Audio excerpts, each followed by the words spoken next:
दोस्तों नमस्कार, मैं हूं राजेश अरोड़ा। मेरे YouTube चैनल KDK में आपका स्वागत है, किस्सा दुनिया का।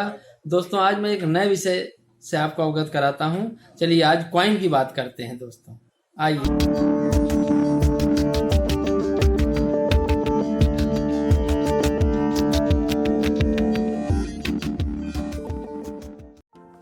दोस्तों आज मैं एक ऐसे विषय पे बात करने वाला हूं कॉइन को लेकर, जिसमें बहुत प्रकार की ठगी हो रही है और लोग ठगे जा रहे हैं। जैसे आपने ये देखा होगा दोस्तों, 2 रुपए का नोट, और इस पे क्या अक्सर कुछ लोग YouTube में सर्च करते हैं तो उनको दिखाई पड़ता है कि 2 रुपए का शेर वाला नोट 3 लाख रुपए का, 5 रुपए का ट्रैक्टर वाला नोट 6 लाख रुपए का।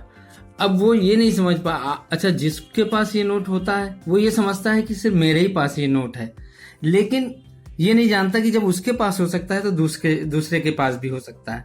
तो दोस्तों क्या होता है कि वो लोग फिर जो मतलब बड़े सीधे होते हैं और किसी लालच में फंस जाते हैं। लालच आदमी को अंधा कर देती है। तो जब उसको वो क्या करते हैं, जब ऐसे यूट्यूबर को जो ठग हैं उनको जब वो मतलब मैसेज करते हैं कि हाँ मेरे पास ये नोट है, तो वो लोग फिर उनको कहते हैं कि आप हमें रजिस्ट्रेशन के लिए हमें कुछ पैसा दीजिए।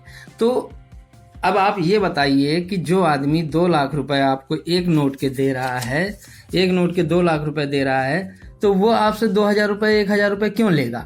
भाई उसमें काट के नहीं दे सकता। लेकिन ये दिमाग में बात नहीं आती है और लोग क्या करते हैं, रजिस्ट्रेशन के पैसे दे देते हैं। बहुतों के साथ घटनाएं हुई हैं अभी, तो दे देते हैं। उसके बाद देखिए ठगी यहीं तक रहे तो ठीक है, लेकिन सबसे बड़ी बात यह है कि इसके आगे भी ठगी होती है।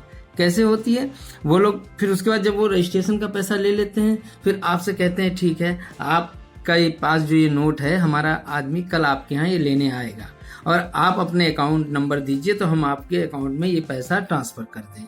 तो उसके लिए जब वो आपका अकाउंट नंबर, आधार नंबर लेते हैं तो वो ये कहते हैं कि भाई OTP आएगा तो बताइएगा। अब किसी भी एक साधारण इंसान क्या, एक मतलब एक बौद्धिक व्यक्ति, शिक्षित व्यक्ति जानता है, अब जानने लगा है, पहले भले ही ना जानता हो, कि यदि कोई हमसे हमारे अकाउंट में पैसा डालना चाहता है तो कतई OTP दूसरा मांगेगा ही नहीं। बिना OTP के पैसा अकाउंट में आ जाता है। OTP इसलिए नहीं होता कि आप दूसरों को बताएं, OTP स्वयं के लिए होता है, 1 टाइप पासवर्ड।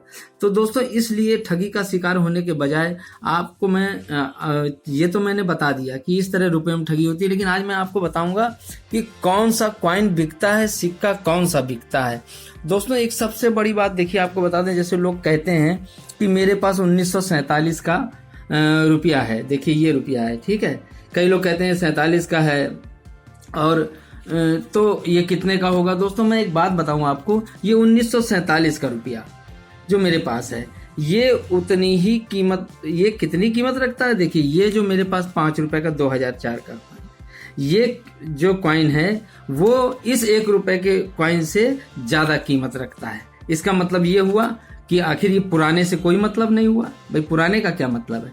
पुराने देखिए सिक्के में चाहे आपके पास 1835 हो, 1838 हो, उससे कोई फर्क नहीं पड़ता है। सवाल ये है कि सिक्का बिकता कौन सा है। अब आपको बताता हूं, देखिए आखिर ये क्यों कीमती है। 2004 का सिक्का, और इसमें अगर आपके पास स्टार मिंट, अभी मैं मिंट की बात करूंगा, टकसाल की बात करूंगा। देखिए मैं आपको दिखाता हूं दोस्तों कि ईयर के नीचे आपको ये जो ईयर बना है, ये 2004 जो लिखा है, आप इस ईयर हर सिक्के में, हर कॉइन के नीचे आप कोई ना कोई निशान देखेंगे, और वो निशान कौन से होंगे? वो निशान इस प्रकार के होंगे। देखिए इस प्रकार के मैं आपको दिखा रहा हूं, इस प्रकार के होंगे। देखिए जो स्टार का निशान होगा वो हैदराबाद की टकसाल है, यानी भारत की 4 टकसालों में सिक्कों को ढाला जाता है। और ये ऐसा नहीं है कि बाहर की मिंटों में नहीं, बाहर की मिंट यानी कि भारत सरकार ने काफी समय, कई बार, कई ईयर को विदेशी टकसाल, जो विदेशी टकसाल है, कई टकसाल है, मिंटे हैं जिनको मिंट कहते हैं। टकसाल मैं इसलिए कह रहा हूं ताकि बहुत आसानी से शब्द समझ में आ सके।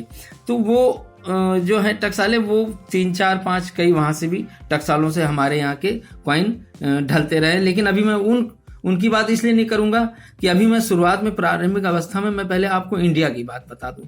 देखिए ये जो आपने स्टार मिंट मार्क देख रहे हैं, ये हैदराबाद का है। यानी अगर आपके किसी भी कॉइन के नीचे स्टार का निशान है तो वो हैदराबाद टकसाल का है।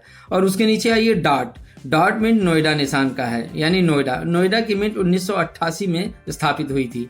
और जो डायमंड का निशान है वो मुंबई का है। जो मैंने प्लेन लिखा है, यानी कि डायमंड के नीचे आपको जो प्लेन दिख रहा है, यानी कि ईयर के नीचे अगर कुछ भी नहीं है तो वो कोलकाता मिंट का हो गया, यानी कलकत्ता का की टकसाल से ढला है। अब दोस्तों आइए मैं बताता हूँ कि आखिर सिक्का बिकता कौन सा है। अब आपको बताऊं कि यदि देखिए ये सिक्का जो मेरे पास है इसकी कीमत 1947 का है ये।